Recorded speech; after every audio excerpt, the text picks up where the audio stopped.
The wind was a cruel thing in the dead of winter on the frontier. It howled through the skeletal pines and swept across the barren fields like a restless ghost, carrying with it the sharp sting of snow that bit through every layer of wool and leather. The sky was a steel-gray blanket, pressed low and heavy, promising more cold to come. At the edge of the small town of Dry Creek, where the snowdrifts rose like white walls along the frozen dirt roads, stood a modest farmhouse. Its wooden walls groaned under the weight of ice, and the porch sagged with frost, but inside, the hearth crackled with the promise of warmth.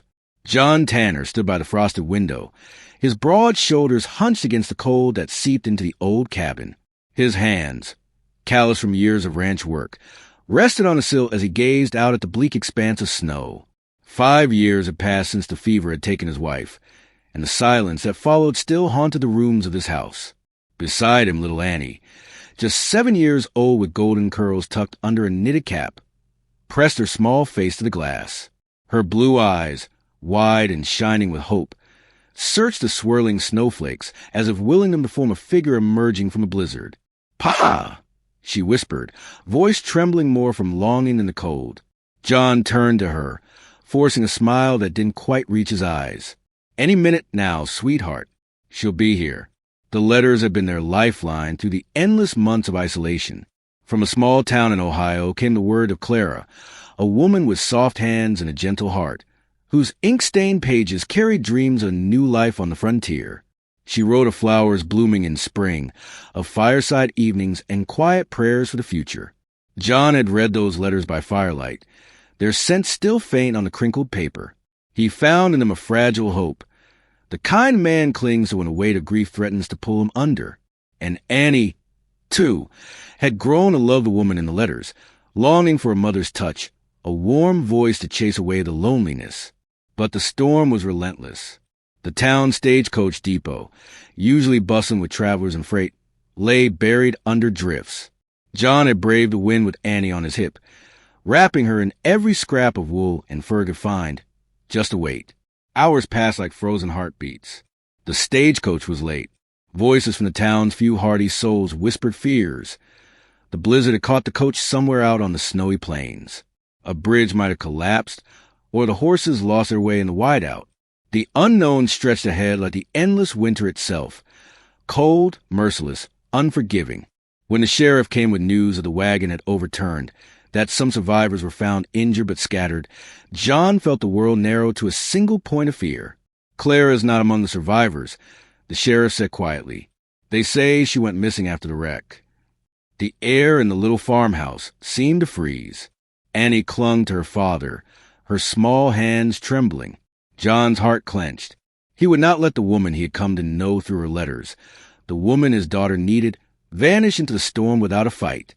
Before anyone could stop him, before the sheriff could argue against the madness of riding into the blizzard alone, John pulled on his coat, strapped on his boots, and saddled his horse. "Pa, it's too dangerous," Annie cried, but John only shook his head. "I have to find her, Annie. I promise." His voice was steady, fierce with a love that burned brighter than the cold. The door slammed behind him as he stepped out into the swirling snow, the world disappearing beneath a shroud of white. And with every mile he rode into the frozen wilderness, the thin thread of hope he clung to grew stronger. The storm had not lessened. If anything, it seemed to rage with a fierceness born of the earth's harshest winter wrath. John's horse plodded steadily through the deepening drifts, its breath steaming in the icy air, nostrils flared against the biting wind. Every muscle in the animal strained as the snow clung to its legs and flanks, slow and relentless. John tightened his grip on the reins, his eyes squinting to the veil of white. The world had shrunk to the crunch of hoofbeats and the pounding of his own heart. He remembered the sheriff's warnings. No man should venture out alone in this blizzard, not with night creeping close. But the thought of Clara lost, of Annie's tears, drove him onward. After what felt like hours, a glimpse of torn canvas caught his eye, fluttering like a wounded bird against a snowdrift. He spurred the horse forward, boots sinking deep with every step. Closer now, he saw the shattered remains of the stagecoach, wheels twisted, wooden boards splintered. The horse harnesses lay tangled in the snow, bits and leather straps half buried. The scene was ghostly and silent, save for the mournful wind. John dismounted and knelt, brushing snow from the ground. Then a faint, ragged breath. "Clara?" His voice was a whisper, hoarse from cold and desperation. There, half buried beneath a drift, lay a figure wrapped in torn shawls and frostbitten rags. Her face was pale, lips cracked, eyes fluttering weakly against the cold's cruel grip. John's hands trembled as he lifted her carefully, mindful of the shivers racking her thin frame. "You're here," she whispered, barely audible, eyes searching his. I thought I was lost." "No, not on my watch." His voice cracked, but his resolve held steady. "We're going home." The ride back was agony, slow, painful, every minute a battle against cold and exhaustion. But Clara's hand found his, a frail touch that burned warmth into his frozen heart. Finally, through the blinding snow, the outline of an old miner's shack appeared, a refuge forgotten by time, but standing firm against the storm's fury. John lifted Clara inside, closing the door against the wild wind. The air was stale, tinged with dust and wood smoke remnants, but safe. He built a fire from dry kindling he found beneath the floorboards, the flames crackling and casting dancing shadows. Carefully, he removed Clara's frozen outer clothes, wrapping her in blankets he had brought. "Willow bark tea," he murmured, brewing the bitter tonic known to ease fever and pain. He held the cup to her lips, coaxing life back into her fragile body. Hours slipped by as he tended her wounds with gentle hands, cleaning frostbite, easing chills, his own heart aching with every shiver she fought. Outside, the wolves howled, their eerie cries a reminder of the wild that pressed close.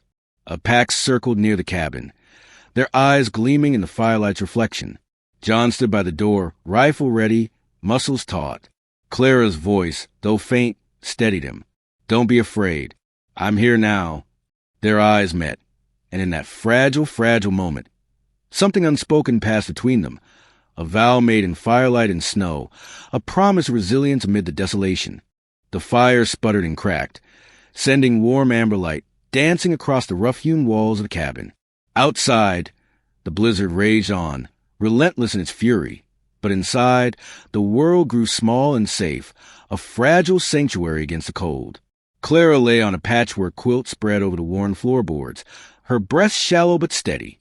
John sat beside her, gently rubbing her hands to coax warmth back into fingers pale as winter moonlight. He took off his woolen mittens and pressed her hand to his cheek. "You're going to be all right," he said softly. "I'll see to that." Her eyes flickered open, hazel meeting his with a flicker of recognition and gratitude. "You found me," she murmured. "After all I feared, after all I lost." John shook his head, voice low and steady. "I promised Annie and you. Neither of you would be left alone out there." She looked away, voice dropping to a fragile whisper. "I'm not what you hoped for. No dowry, no fine clothes. Just a plain woman with a broken past." John's fingers brushed a stray lock of dark hair from her face, eyes fierce with quiet conviction. "You're more than letters and promises. Your courage and kindness and the heart my daughter needs." Outside, the wind howled, but the cabin stood firm. Suddenly, a series of sharp, eerie howls cut through the night, a pack of wolves circling the cabin's edge. John's rifle was in his hands in an instant. He stepped to the door, peering through the frost, heart pounding but steady. "Stay close," he said. Clara, despite her weakness, rose slowly to his side, eyes shining with unexpected bravery. Together, they bolstered the door with a broken chair leg, the wood groaning under the wolves' relentless scratching and growling. In the dim firelight, their hands found each other, tentative, trembling, a lifeline through the long night. "You're stronger than you know," John whispered. "Not just to survive the storm, but to stand with me." Clara squeezed his hand, tears mingling with soot on her cheeks. "I thought the frontier was a place for heroes, but I'm just a frightened woman." "And that's enough," he said gently, "because we'll face it all together." Hours passed. The wolves finally moved on. The blizzard softened, and the dawn promised reprieve. Clara leaned her head against John's shoulder, fragile but growing stronger. The morning light filtered through frost-cracked windows, painting gold upon the snow. And in that quiet moment, amid the remnants of fear and the fragile bloom of hope, two souls began weaving a bond stronger than the fiercest winter storm. The dawn was gentle, the skies softening to pale pinks and blues as the first light of morning filtered through the frost-laced windows of the cabin. The storm had spent its rage, leaving behind a world washed clean, sparkling beneath the brittle cold. Clara stirred awake, her eyes opening slowly to find John watching her with a tenderness that made her heart ache. He had stayed awake through the night, keeping vigil by the fire, his rough hands cradling hers as if they held the most precious thing in the world. "I'm sorry I worried you," she said softly, voice still fragile but stronger than before. John shook his head, a slow smile breaking through his usually solemn expression. "You don't have to apologize for surviving." Her gaze drifted to the window, where the world lay vast and white. "I never imagined a place like this. The cold, the loneliness. I was afraid I'd never find my place." He moved closer, brushing a stray lock of dark hair from her face. "You've already found it. Here, with us." She swallowed hard, the memories that clung like shadows stirring beneath her words. "Back east. I was just another girl with no prospects. No dowry, no family. Just letters I hoped someone would answer." John's voice was gentle but firm. "The letters were the beginning. But it's you, the woman who wrote them, that matters." Tears welled in her eyes, and she looked away, voice trembling. "I worried you'd see me as plain, or worse, as a mistake." He took her hands in his, warmth flowing between them. "Mistake? Clara, you're the answer to a prayer I stopped believing I could say aloud. You're brave, kind, and more real than anyone I've known." A shy smile blossomed on her lips as she reached into her pocket, pulling out a small, worn piece of cloth embroidered with faded thread, a handkerchief she had stitched herself. "You mended the tears in my coat," she said, voice soft. "And I've been mending this for years. It feels like a part of who I am." John unfolded it carefully, tracing the delicate stitches with his thumb. "Just like us. Slowly, carefully, piece by piece." The little cabin, once cold and unfamiliar, now held a quiet intimacy. Between whispered stories of past heartbreak and hopes of the future, they shared stolen moments. His rough fingers repairing the hem of her worn dress, her fingers warming his weathered hand. Outside, the world remained white and cold, but inside, a fragile warmth blossomed, weaving two lives together with threads stronger than snow and ice. In that simple shelter, with the fire crackling low and the morning sun casting long shadows, love began its slow, steady thaw. The storm had passed, leaving behind a silence thick with frozen breath. The sky above Dry Creek was pale and clear, the snow gleaming like scattered diamonds under the weak winter sun. The town itself was wrapped in blankets of white, the wooden buildings stoic sentinels against a relentless cold. John rode slowly into town, the weight of Clara's frailty pressing gently against him in the saddle. Annie sat perched behind him, her small arms wrapped around his waist, eyes wide with both worry and hope. The townspeople gathered at the edge of Main Street, their breaths visible in the chill air as they whispered behind gloved hands. Curious gazes followed the trio as they approached the modest farmhouse, John's home and now Clara's refuge. At first, the looks were cautious but curious. A stranger brought back from the wilderness after the wreck, a woman no one had met, no one truly knew. But as days passed, whispers turned to murmurs of suspicion. "She's hiding something," said one woman, eyes narrowed beneath her bonnet. "No proper family, no background. What kind of bride is she?" muttered a man by the general store. "She never fit in here," others agreed, voices low but sharp like winter's edge. Clara felt the weight of their judgment, like a cold stone in her chest. The warmth she'd known in the cabin seemed a distant memory against the icy stares and pointed whispers. She withdrew, retreating into herself, her smile fading like the last embers in the hearth. When Annie reached out with small hands and hopeful eyes, Clara's heart broke a little more. One evening, after another day shadowed by quiet gossip, Clara packed a small bundle of clothes. She wrote a brief note, pale and trembling with sorrow, and prepared to leave the only place she'd ever dared to hope was home. Annie found her by the door, a tiny figure standing against a fading light, her voice fragile but clear. "Please don't go," the child pleaded, eyes shimmering with tears. "I want you to stay." "Mama?" John stepped forward, voice steady, eyes burning with quiet fire. "Clara, don't let their small minds decide what your worth is. Your family. You belong here with me and Annie." Clara looked from the little girl's earnest face to John's unwavering gaze, and something inside her shifted. A fragile hope rekindled. "I'm scared," she whispered, voice barely audible. "Scared I won't be enough." John took her hands, rough and warm, and squeezed gently. "You're more than enough. You're everything."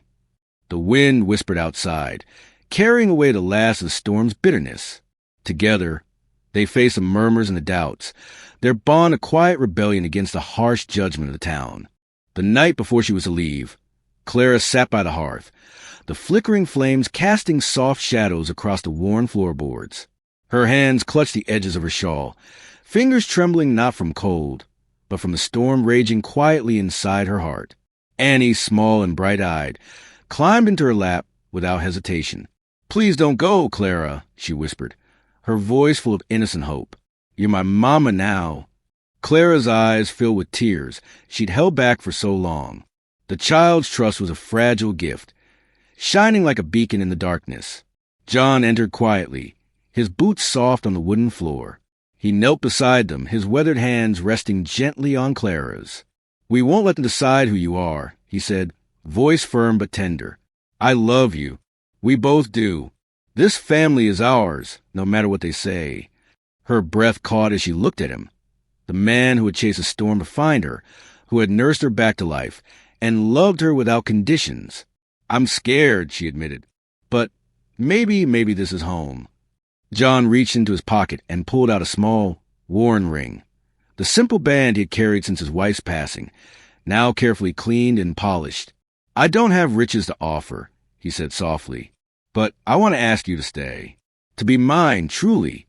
Clara's lips curved into a tentative smile, and with trembling hands, she took the ring.